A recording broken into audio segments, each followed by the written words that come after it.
नमस्कार, हिंदुस्तान न्यूज़ 18 में आप सभी का स्वागत है और आपके साथ मैं हूं समीर मलिक। सच के साथ आपके साथ अभी मैं खड़ा हूं कंकड़बाग पत्रकार नगर, जो कि एशिया की सबसे बड़ी कॉलोनी मानी जाती है।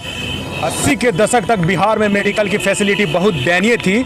हार्ट पेशेंट को बड़े बड़े शहरों जैसे वेल्लोर, दिल्ली, कोलकाता इस उम्मीद के साथ जाना पड़ता था कि अच्छा इलाज होगा और नई ज़िंदगी मिलेगी। उन दिनों बिहार में बहुत कम ही जगहों पर स्पेशलाइज्ड ट्रीटमेंट की सुविधा उपलब्ध थी, जिनमें सिर्फ IGIC जो कि Indira Gandhi institute of cardiology ही कुछ सेकेंडरी फैसिलिटी उपलब्ध कराती थी। और मैं बता देना चाहता हूं कि हार्ट पेशेंट के दुख और दर्द को देखते हुए उस समय के IGIC के डायरेक्टर डॉक्टर AK ठाकुर ने एक ऐसा अस्पताल का स्थापना का निर्णय किया जो हार्ट के पेशेंट को सभी तरह की सुविधा प्रदान कर सके। उनका सपना 19 नवंबर 1994 को सच हुआ। आप पीछे देख सकते हैं, यही वो अस्पताल है जो कि तकरीबन 26 साल पहले इसकी नींव पड़ी थी। 26 साल पहले इसकी नींव पर पड़ी थी। वक्त के साथ साथ इसमें ट्रीटमेंट की सुविधा बढ़ती गई और आज लगभग हर प्रकार का मॉडर्न ट्रीटमेंट होता है। और आज बिहार और झारखंड के कोने कोने से लोग खोज कर इस अस्पताल यहाँ मरीज आते हैं इलाज के लिए। तो चलिए चलते हैं डॉक्टर साहब से और बात करते हैं। मैं आ चुका हूं, जो हमारे साथ बैठे हैं एक ऐसे शख्स जिन्हें इंट्रोडक्शन की ज़रूरत नहीं।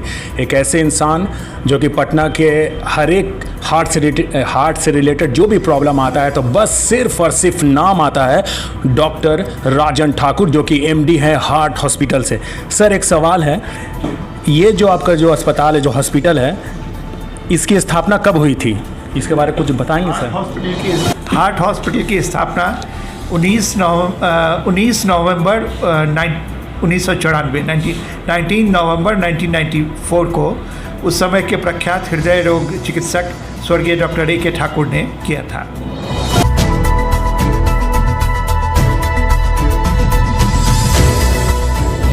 कम वक्तों में, मतलब बहुत कम वक्तों में आपका ये जो हार्ट हॉस्पिटल है बड़ा फेमस हुआ, बड़ा नाम हुआ। लोग दूर दूर से इलाज के लिए आपके हॉस्पिटल में आते हैं। क्या वजह रहा सर?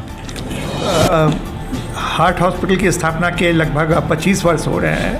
हमने कभी भी गुणवत्तापूर्ण इलाज में कमी नहीं की। Quality treatment at the reasonable cost हमेशा से हमारा मोटो रहा है। और जो भी कंसल्टेंट रहे हैं हमारे स्वर्गीय डॉक्टर AK ठाकुर के निर्देशन में शुरू में 2011 तक उन्होंने इस पर चला और उसके बाद भी इसी राह पर चल रहे हैं। और हमारे यहाँ अगल बगल के राज्य जैसे उत्तर प्रदेश, आसाम, बंगाल, बगल के राष्ट्र जैसे Nepal, Bangladesh, gulf country, UAE, Saudi Arabia, यहाँ के लोग जो वहाँ काम करते हैं उनके माता पिता, बहुत जगह और कई पड़ोसी कंट्री से हमारे यहाँ पेशेंट आते हैं।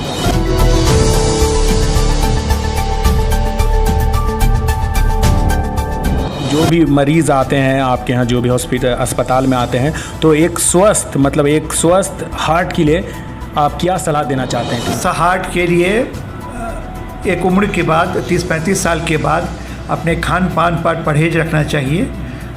खान पान में सवेरे नाश्ता से पहले फल का समावेश करना चाहिए। बहुत ज़्यादा नमक या बहुत ज़्यादा मीठा नहीं खाना चाहिए। चावल, दाल, रोटी, सब्जी इसका समावेश रहना चाहिए। और बहुत ज़्यादा मीठा, रसगुल्ला, पंतुआ, खीर, ये सब बहुत ज़्यादा से परहेज रखना चाहिए। इसके अलावा आजकल की भाग दौड़ की ज़िंदगी में फास्ट फूड कल्चर हो गया है, जैसे मैगी, पेस्ट्री, कोल्ड ड्रिंक, तो ये सब परहेज से लेना चाहिए। हमेशा नहीं लेना चाहिए, कभी कभार लेना चाहिए।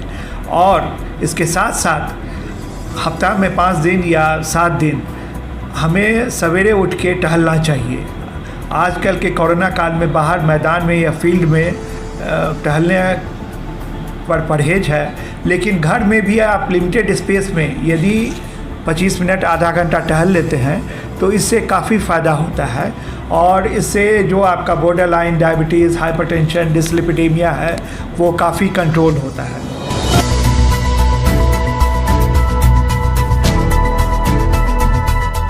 ये नॉलेज नहीं होता है कि जो ब्लड प्रेशर और जो डिजीज़ होता है हार्ट का डिजीज़, उसमें क्या रिलीवेंट है, क्या एक दोनों में डिफरेंस है, क्या जिनको ब्लड प्रेशर है उनको हार्ट डिजीज़ हो सकता है? ब्लड प्रेशर, डायबिटीज़, ये सब डिस्लिपिडेमिया, ये सब हार्ट डिजीज़ का कारक है।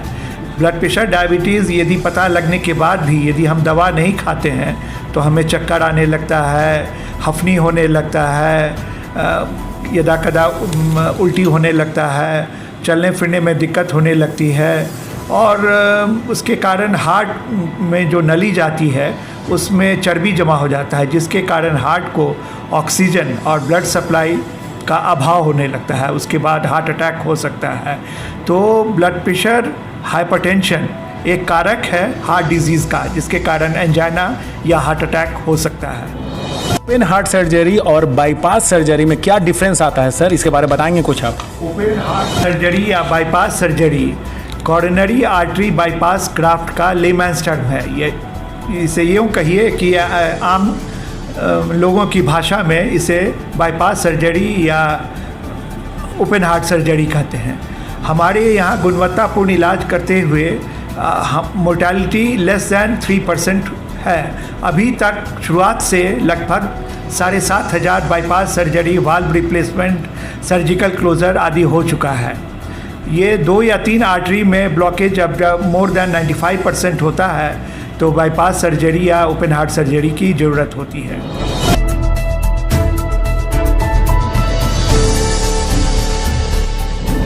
जो पैंडेमिक सिचुएशन चल रहा है भारत में, भारत से लेकर पूरे दुनिया में, हार्ट पेशेंट को इस कोरोना काल में कैसे अपने हार्ट को सुरक्षित रख सकते हैं, कैसे बचा सकते हैं? इस कोरोना काल में हार्ट के पेशेंट अपने आप को सुरक्षित रखने के लिए इम्यून सिस्टम मजबूत रखना पड़ेगा। ग्लव्स, मास्क और पीपीई किट, इसके अलावा आप अपने इम्यून सिस्टम को स्ट्रॉन्ग रख सकते हैं विटामिन सी और विटामिन डी की मात्रा रेगुलर सेवन करने से।